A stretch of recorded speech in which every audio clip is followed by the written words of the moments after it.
ఇది కూడా ఒక చక్రవడ్డీ లెక్క. ఒక సర్టన్ సమ్ అనేది ఎంత ఇచ్చాడు సార్?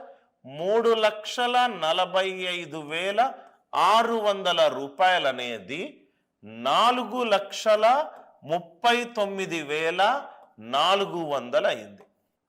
3,45,600 కాస్త 4,39,400 అయింది. ఎన్ని సంవత్సరాలకైంది? 3 సంవత్సరాలకైంది.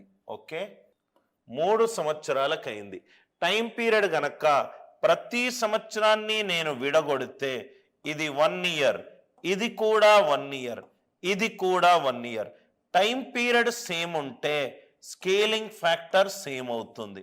టైం పీరియడ్ సేమ్ ఉంటే స్కేలింగ్ ఫ్యాక్టర్ సేమ్ అవుతుంది.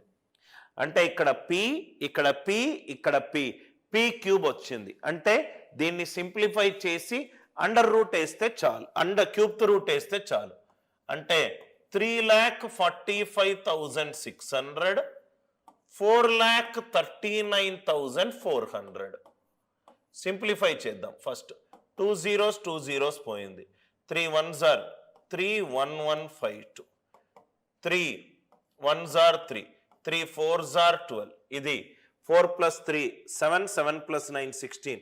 ఇది 2 తోటి 3 తోటి వెళ్ళట్లేదు, జాగ్రత్తగా చూసుకుంటూ చేయండి సార్. సో 2 తోటి చేద్దాం.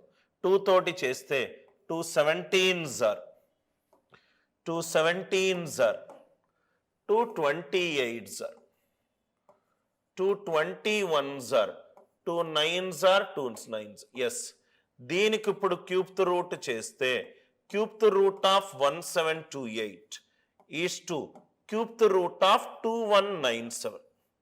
ఇదేమో 12, ఇదేమో 13. 13 క్యూబ్ ఈజ్ 2197, 12 క్యూబ్ ఈజ్ 1728. 12 కాస్త 13 అయింది, 1 పెరిగింది 12 మీద. 1/12 వాల్యూ ఎంత? 8.33%. 8.33%. ఆన్సర్ ఎంత? 8/1/3. 8/1/3. అందరికీ స్కేలింగ్ ఫ్యాక్టర్ ఇంపార్టెన్స్ ప్రతి ఒక్కరికి అర్థమైంది అనుకుంటా. 3,45,600 ఉన్నది 4,39,400 అయింది. 3 సంవత్సరాలకైంది. 1 ఇయర్ 1 ఇయర్ 1 ఇయర్గా చేస్తే ప్రతి సంవత్సరము టైం పీరియడ్ సేమ్ ఉంది కాబట్టి స్కేలింగ్ ఫ్యాక్టర్ కూడా సేమ్ ఉంది. అందుకే ఆ వాల్యూలను నేను సింప్లిఫై చేసి రైట్ మినిమం వాల్యూలుగా చేసి క్యూబ్ రూట్ అప్లై చేశాను. సార్ ఎందుకు సార్ క్యూబ్ రూట్ అప్లై చేశారు? దాంట్లో మనకు టైం పీరియడ్ 3 టైమ్స్ సేమ్ అయింది కాబట్టి.